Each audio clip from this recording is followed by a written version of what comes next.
Hi, I'm Dr. Gwyn Erwin, and welcome back to my channel, Healing for Your Life. There's several playlists, as you can notice. One of them is the developmental roadmap. And in the first video in that playlist, I went over my model of healthy development, the 7 keystones that make that up, and what each one of them is about. Later, we'll look at what harms that development and what we can do about it in current time and in therapy. The next video had to do with states. We're now taking a close-up look at each of these 7 keystones. This video today is about memory systems, fascinating ideas and subjects and things for us to learn.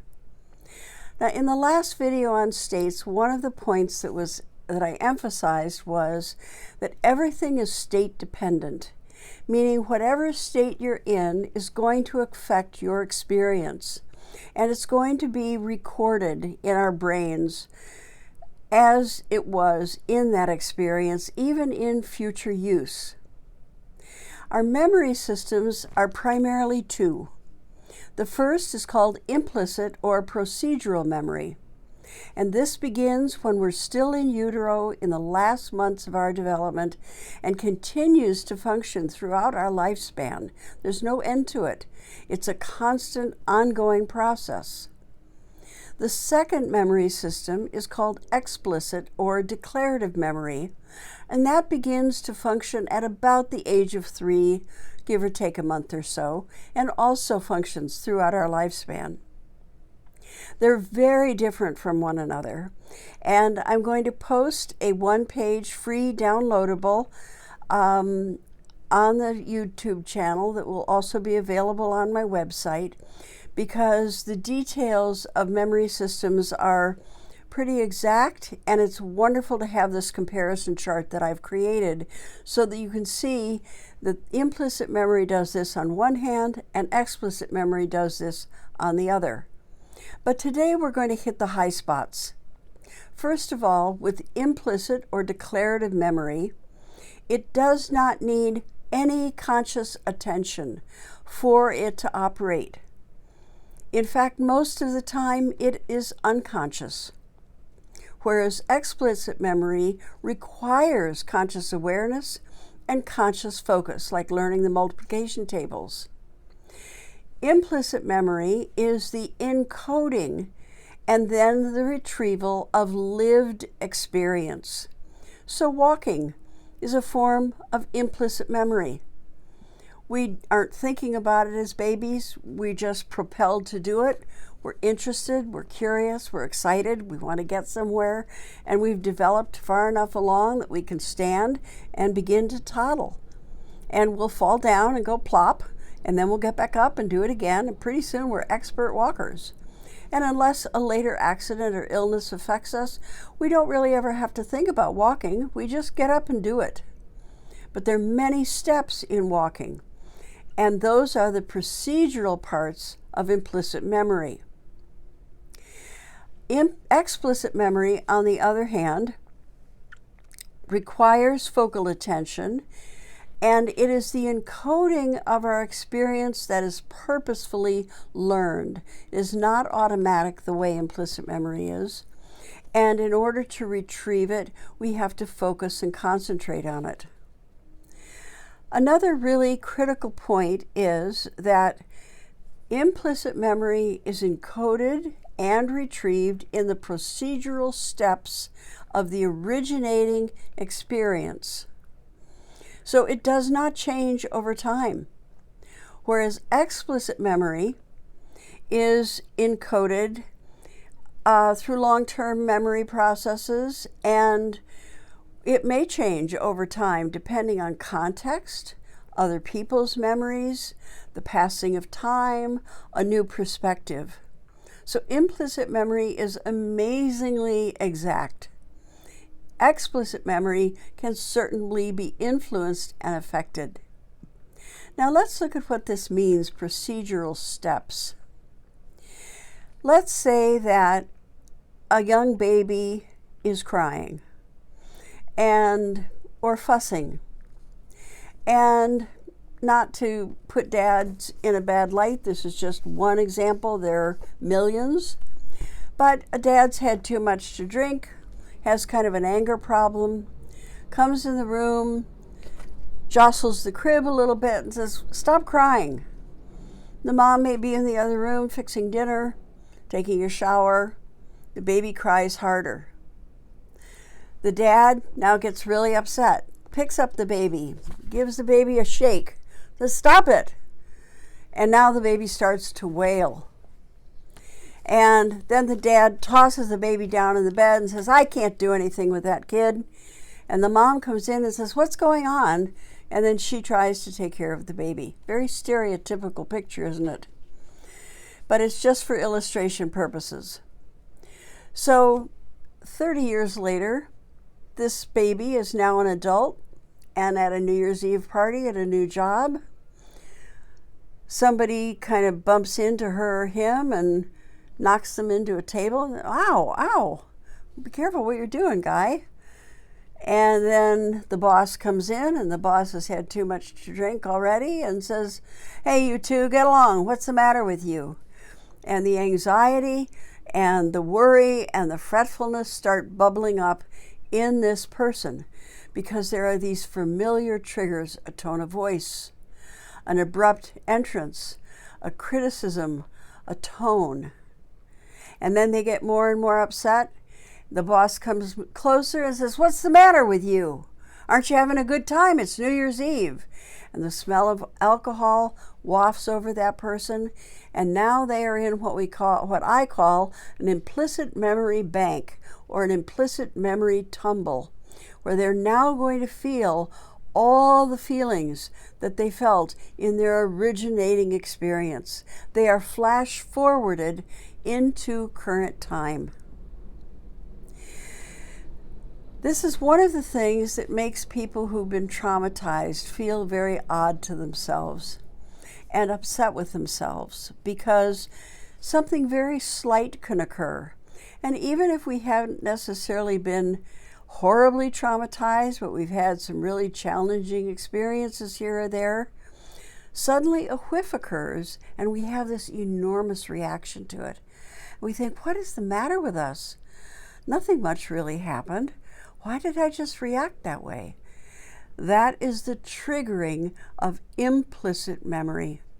So if you've ever been confused or perplexed or accused of your reactions being bigger than is warranted, it's probably because it is attached to a traumatic implicit memory and has thrown you into that traumatic state in current time. Now, there are many wonderful things about implicit memory. Many of the things that we do automatically every single day that we enjoy, that bring us pleasure, are implicit memory bound. So it isn't that implicit memory is bad and explicit memory is good. They're just very different animals. Explicit memory is what we think of as recall, but it has taken paying attention to what's happened. So here's somebody who's 7 years old or 8 years old, and they go to a family reunion or a family gathering. And there's a cousin or an older adult there who is seemingly maybe even kind and cheerful, but says to the child, "Oh, bring me your favorite toys." And the child, wanting to share, brings them over. Years later, they're going to be able to talk about this. "Yeah, I was at my grandmother's and we were having a family reunion, and Cousin Bob asked me to bring my favorite toys over, so I showed them to him." And then Cousin Bob, trying to be playful, trying to be engaged, starts putting the toys in his pocket and saying, "Oh, I really like this one. I'm going to take this home with me." And then the kid says, No, I don't want you to do that." And then from a little bit over on the other side of the room, the mom says, "Oh, honey, Cousin Bob is just kidding. He's just playing with you. Don't take it so seriously. Let him see your toys." "But I don't want to. I don't want to." "Oh, go ahead now. Don't be unfriendly." Well, there are all kinds of elements in that configuration, some of which are explicit, recall being at Grandma's house, family reunion, who was there, what we were doing. But there are all kinds of implicit situations within that same configuration. Here is somebody who is supposed to be playing with me, who's supposed to be kind to me. They're supposed to be teasing me, but I don't feel like I'm just being teased. He says he's going to take my toys, my favorite toys. I don't want him to do that. And nobody's listening to me. My mom isn't listening to me. I tried to talk to my brother and he just said, oh, get over yourself. And nobody's going to take me seriously. Those are the elements that then become implicitly bound. And that later, when something precious to us occurs, that we feel protective of, and if somebody makes fun of that, or puts it down, and belittles it, or says, oh, don't take yourself so seriously, we're going to feel all those feelings that we felt when we were 7 or 8 at that reunion. And then we're going to probably be very critical about ourselves in the process, both because we're feeling the way we do, and it seems unreasonable, and because we weren't listened to then, we're certainly not going to even listen to ourselves now. These are just some of the instances of memory. One of the very important things to realize is that memory systems are also what are called use or state dependent. So the state we're in is going to determine the flavor of that memory. If we're a happy little toddler just bouncing around and we fall down and go plop, and maybe we'll let out a protest yell or a little cry, but we get back up and we try again and then we're successful, learning to walk is going to be a pretty exciting thing. But if when we fall down, somebody laughs at us in a kind of derisive way, then our efforts aren't going to feel very good to us. And later on, as we try to do things, they're going to be flavored with that kind of ridicule, or feeling embarrassed or self-conscious, feeling watched in a kind of negative way. Maybe we don't want that attention. We don't like it. It makes us very uncomfortable. These are all possibilities that can come out of these very formative experiences. Now, in terms of trauma, let me go back to the procedural steps. So in our first example with the dad and the crying baby, there were a series of steps that escalated as they went along. One thing led to another, and each step was worse than the preceding one. When we go through an implicit memory reliving, we are going to go through it in the same steps as that originating experience. That's pivotal to when you're getting treatment later on, when you're working with implicit memory, of how to intervene with it. That's for another video. The last thing I want to say today is that in terms of trauma, if we think about our limbic system, which is the basic configuration in the middle of our brain, one of the features of the limbic system is what we call the amygdala. And it's what searches, what scans for threat. And in a trauma situation or in any kind of danger, the amygdala is fired so that it warns the body and warns the nervous system the danger is coming, and we have to be prepared to meet it, either through freezing or immobilization, or through running away and fleeing, or through fighting back. Once that danger has been handled, then our hippocampus, which is another part of our limbic system, comes in and soothes our body and soothes our nervous system and says the danger is over. In traumatic experience, the amygdala is activated during the traumatic experience. So it takes on a greater role in terms of warning us.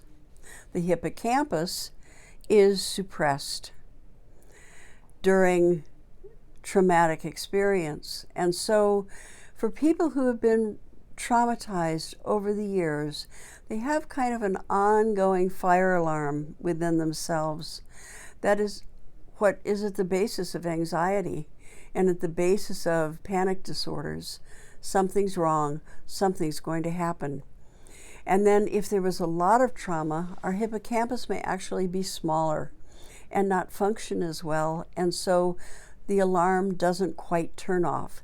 It maintains itself, the amygdala maintains itself as a kind of steady hum, and we never get the full relief of feeling, I'm safe, I'm secure, I'm protected. So this is your introduction to memory systems. We're going to come back to this many times, and I hope you found it as interesting as it actually is and can see its relevance in your life. I look forward to our next time together. Thank you so much. Bye.